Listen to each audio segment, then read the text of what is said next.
شلم سپارہ الشیطان الرجیم بسم اللہ الرحمن الرحیم فلما قضى موسى الاجل پس هر کله چې موسی علیہ السلام خپل وعده پوره کړه وصار باهله او ځان سره اهل را روان کو مصر ته ان سویلی دو من جانب التور په طرف د کوهی تور کې نارا اور قال لأهله ویل خپل کور والو ته امکسو لگ ایثار شی انی انستو ما لیدل نارن اور لعلی کی دیشی آتیکم منها چې تاسو لتنا روړما بخبرن سخبر دلاری او جزوت یا یو لمب من النار دور لعلکم تصطلون چې ګرمایش پیوشي فلما آتاها هر کله چې خواله راغی د اور نودی آواز وتوشو من شاطوی د کناری الوادی د اغا واده ایمنی د خی طرفنا پل بقعت المبارکتی چتو پا یو حصہ مبارکه کی من الشجرتی خواد دیونه کی یا موسی اے موسی علیہ السلام انی انا اللہ رب العالمین بیشک از اللہ ما شپالن کی د تمام مخلوقاتو وان الکی عصاک غرزوا چې سری پلاس کی دی فلما رآها تهتز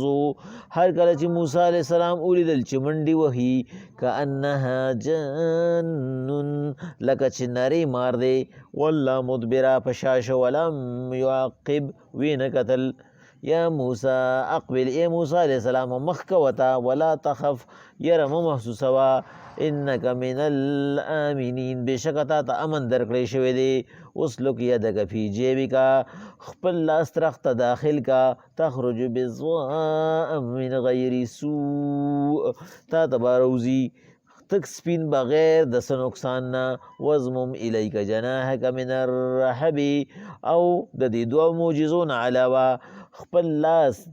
زړه ته وردن نه کوه کله چې په تا باندې یره راځي فذانک برهانان من ربک الی فرعون وملئه بس دا تا سره ښکاره ثبوتونه دي د پاره د فرعون او د هغه د سردارانو انهم کانوا قوما فاسقین بشکه هغه یو نافرمانه قوم دی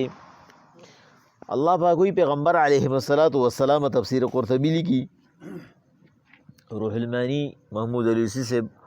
او قائد ثناء اللہ فانی فتوی صاحب په تفسیر مظهری کې لیکي چې لس کاله پوره کړو فلما قضى موسی الاجل لس کاله پوره کړو شعیب علیہ السلام ته وی شعیب علیہ السلام بس زما ټیم پوره شو ما تا سره اخیری وعده پوره کړه اته کاله تا شرط هو او دو کاله د احسانن غوښتي ما لس کاله پوره کړه تا سره اوس زم تفسیر قرطبی کې امام قرطبی سے لیکي چې شعیب علیہ السلام ته وی ګوره زما حالت ته وګوره ته چې راغلی وي نو کم از کم دوره خو نظر مې لګېده زما خو نظر م تللی دی ته ما دلته چا ته پرېږدې ته څه کې چې ځې دلته ښه په امن موسی علیه السلام ورته وویل چې یو راته مور را یاده شوه او یو راته خور را یاده شوه مور خور مې پرېښي دي بس نور زړه مې دلته نه ټینګېږي زما ده نه نو بیا هغه ورته وویل چې ته ځې نو بیا لاس اوچت که او زما په حق کې یو دعا وکړه چې الله پاک زما نظر او زما طاقت دواړه ماله واپس راکړي ځکه چې ما سره زما لور یو پاتې کېږي زه به څه کوم دې سره په دې حالت کې خو زه نه د دې تحفظ کولی شم او نه د الله د دین مشن مخکې بوتلی شم ته مې سهاره وي نو موسی علیه السلام لاس اوچت کو شعیب علیه السلام به دعا کوله موسی علیه السلام به پې امین وي د قرطبي الفاظ دي چې موسی علیه السلام چې شعیب علیه السلام وي چې خدای پاکه ته په خاطر د ابراهیم علیه السلام د اسحاق علیه السلام د یعقوب علیه السلام او ته په خاطر د دې موسی علیہ السلام زما د سترګو نظر او زما طاقت ما ته واپس کړي نو چې په مخ باندې لاس راښکل نو الله ولا سترګې هم بنا کړئ او طاقت یې ورته واپس کړو چې کوم خلک وایي وسیله نشته وسیله جایزه نه ده نه هغوی په دې ځای سترګې پټوي چې دا امام قرطبي خپل الفاظ راغوستي دي باقاعده چې د دې پیغمبرانو په واسطه باندې شعیب علیه السلام دعا وکړه او الله قبوله کړه او د هغه د سترګو نظر هم راغی او د هغه طاقت هم واپس راغی د ځوانۍ د طاقت نه مقصد دا دی چې هغه د بیمارۍ نه الله روح کو په خپل عمر کې نو د خو خلکو وسیله نیسل په خو خلکو باندې سوال کول او هغې الله ته واسطه کول دا زمونږ فقه او زمونږ دین کې جایز دي موسی علیه السلام وی د هلته را روان شو خپله بیبي ځان سره راواغسته دغه وخت کې د موسی علیه السلام 3 اولاده وو خپل بچي ځان سره را روان کو او د بیبي امید مو نو وی دغه ځای نه مصر ته 2 لارې راغلې وي د بحرین د مدین نه یوه لاره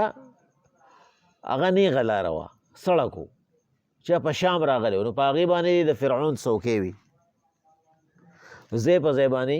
لکه څنګه زمونږ فوج چې ځای په ځای باندې چې کوم دی نو هغوی څوکۍ جوړې کړي د تحفظ دپاره دقه شانتې هغوی څوکۍ جوړې کړې وي نو موسی علیه السلام وایي چې زه خو د هغه په قانون کې اوس هم چې کوم دی نو مجرم یم نو په دې باندې خو ماته ګرانه ده په دې خو به ما هغه ونیسي نو وی موسی علیه السلام د ځنګل لار خوښه کړه په ځنګل باندې چې را روان شو نو چې نیمه شپه شوه موسی علیه السلام نه لار روکه شوه او دا د الله پاک امتحان و ګڼ اقوال دي پکې لیکن زمونږ مقصد په کیسه کې نه دی زمونږ مقصد په هغه پاینټ کې دی لار ترې نه روکه شوه موسی علیه السلام ځان سره د شعیب علیه السلام نه ګډې را روانې کړې وې نور څاروي ورسره ومو بس وی هغه ټول ترې نه ګډوډ شو ځای په ځای باندې د نه لار روکه شو لار په غم شو بیبي ته هم تکلیف شروع شو ستاسو که خیال نو اکثر چې تکلیف راځي نو تکلیف په یو ټایم باندې ډېر زیات سیوا راځي او د دې تکلیف د سیوا راتلو مقصد دا چې الله پاک ورپسې هغه شانتې خوشحالي او رات هم سیوا راولي موسی علیه السلام ته الله پاک وی د دې ټولو تکلیفونو او د دې ټولو امتحاناتو په یو ځای په راتلو باندې لږ غونته کې تکلیف میلاو شو نو موسی علیه السلام فلما قضا موسی الاجل موسی علیه السلام چې کله نیټه پوره کړه د شعیب علیه السلام سره وصار باهله او ځان سره اهل را روان که او لاره ترې نه روکه شوه نو آنس من جانب الطور نارا وی لیدو په طرف د کوهي تور کې اور قال لاهله امکثوا انی انست نارا خپلې بیبي ته ووایي ته لږ ایساره شه تنګېږه ما اور لیدلی دی لعلی اتیکم منها بخبر او جزوة من النار 2 خبرې به لازمن کېږي دې سره دا اور به چا بل کړي اور خو ځان له نه بلیږي نو لار به راته وښیي او که هغه هم زما په شان مسافري نو کم از کم یو لمبه به ترې نه راوړم لعلکم تصطلون چې تا ته پې ګرمایش میلو شي ځکه چې تا ته کم تکلیف دی دې کې د ګرمایش زیات ضرورت دي فلما آتاها نودیه پس هر کله چې راغی هغه اور خواته نه آواز ورته وشو من شاطئ الوادي د کنارې د هغه وادۍ نه یعنې د یو طرف د هغه وادۍ نه چې په کومه ځمکه دی ولاړو الایمنې چې هغه ښی طرف و فی بقعة المبارکتې د هغه حصې مبارکې نه من الشجرتې چې ونه پکې ولاړه وه د بیرې ان یا موسی ای موسی علیه السلام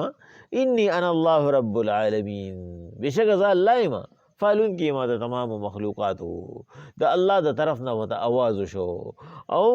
تفاسیر لیکي او خاص کر تفسیر مدارک کې امام نصفي صاحب وایي چې دې ته اور ځکه ښکارېدو چې هغه چې کوم دی نو ټول بلېدو د لرې نه اور ځکه ښکارېده چې هغه ټول بلېدو دا نه چې پړک پړوکې کوو بس په یو ځای باندې ټول بلېدو اوس که پړک پړوکې کوو بیا به دې اور نه یادو خو هغه ټول بلېده او دې ته د لرې نه چې کوم دی نو د مشرانو چې کوم دی نو دا خبره ده چې د شپې انسان ته چې کوم دی نو اور ښکاري او د ورځې ورته لوخړه ښکاري د شپې چې ته لوخړه وکړې نو هغه نه ښکاري ځکه لوخړه هم تورئ او شپه هم تورئ او د ورځې چې ته کله اور بل کړې نو ورځ هم رڼئ اور هم رڼئ نه پکې نه ښکاري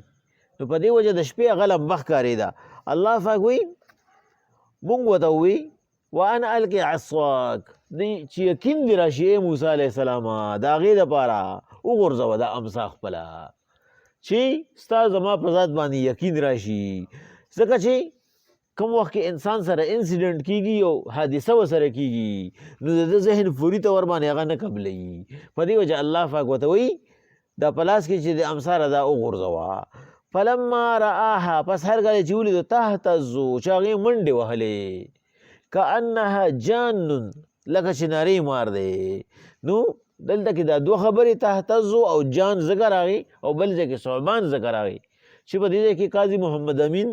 الله دې وبخي یو ډېر ښکلی مفسر و محمد امین صاحب هغه وایي په دې ځای کې دا درې واړه معنی صحیح راځي خو تطبیق پکې دا دی چې منډه والا په شان د ژوندو تهتزو خوځېدا یعنې د ژوندو په شان دی منډه والا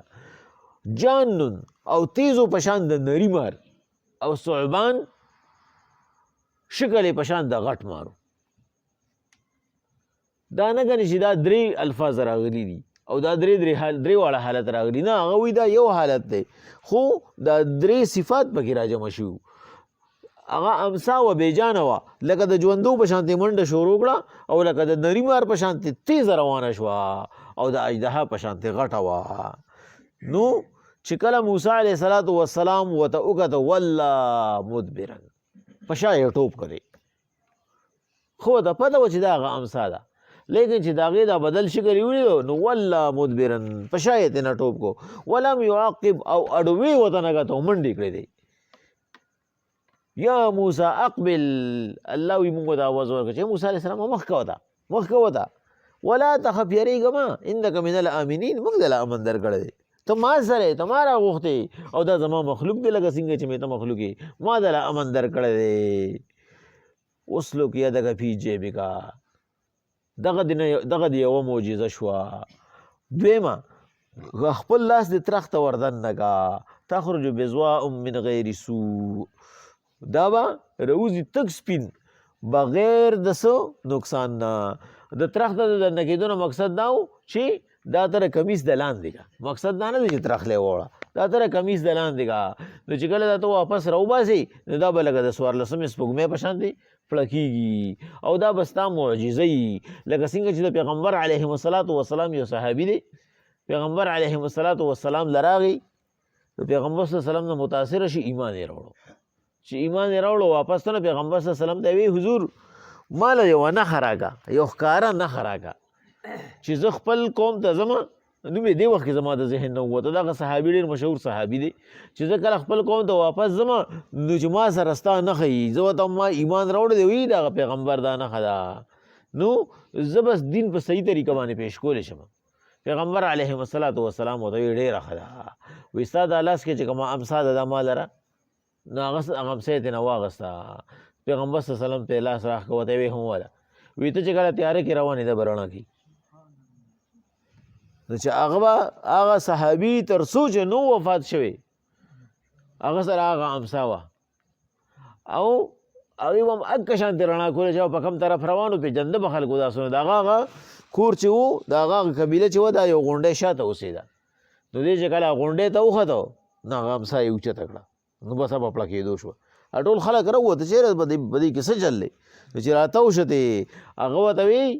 وی دا د هغه پیغمبر نښه ده چې په کوم پیغمبر باندې ما ایمان راوړی دی 4.5 قبیلې وه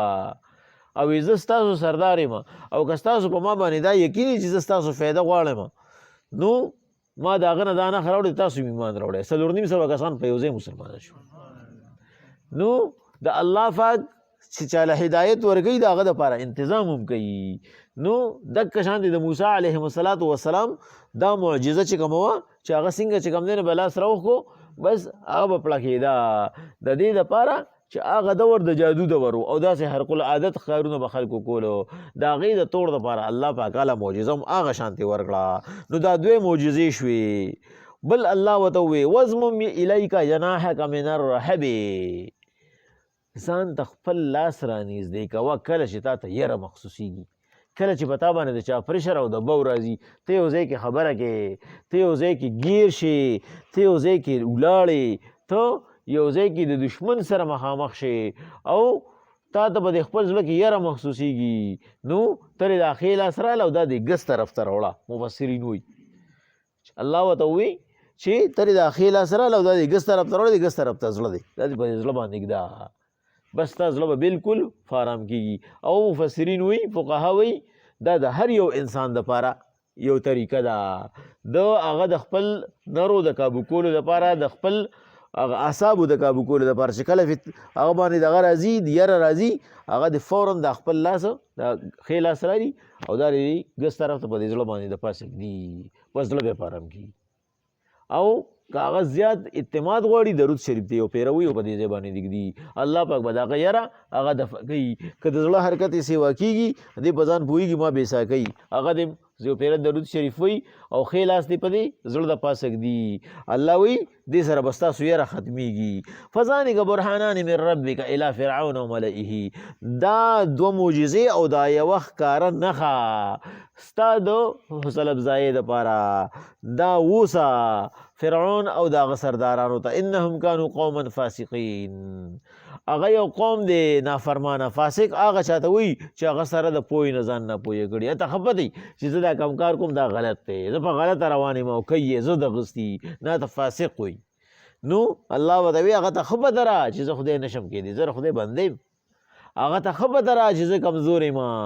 او بیا هم ځان لوی لوی کوي دا فاسق دی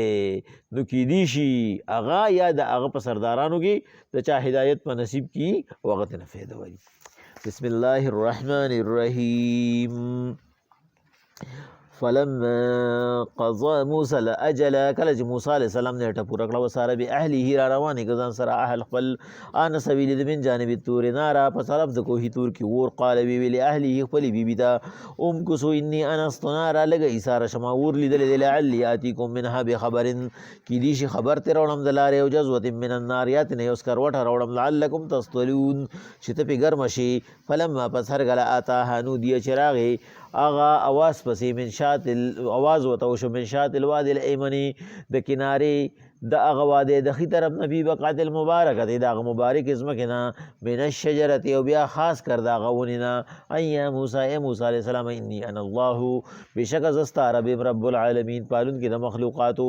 وان الق عصاک خپله امسا دې وغورځوه فلما رآها هر کله چې موسی علیه السلام ولیده تهتزو چې خوځېده کانها جان لکه چې نرۍ مار دی والله مدبرا په شا شو او منډې کړه ولم یعقب مخې ورته نه کو یا موسی ای موسی علیه السلام اقبل مخ کوته ولا تخف یریږه ته ما انک من الامینین تعالی موږ امن درکړی دی اوس لږدنک یدک لاس خپل فی جیبکا ترخته تخرجو روبزي بزوا من غیر سو تک سپین بغیر د نقصانه وزمم الیک جناحک من الرهب او په وخت د یره کې خپل لاسونه په زړه باندې ږدا په ځانې که برهانان من ربک دا د الله ر طرف نه ښکاره ثبوتونه دي الی فرعون او ملئه فرعون او دغه ملګرو ته انهم کانوا قوما فاسقین بېشکه هغه یو قوم دی نافرمانه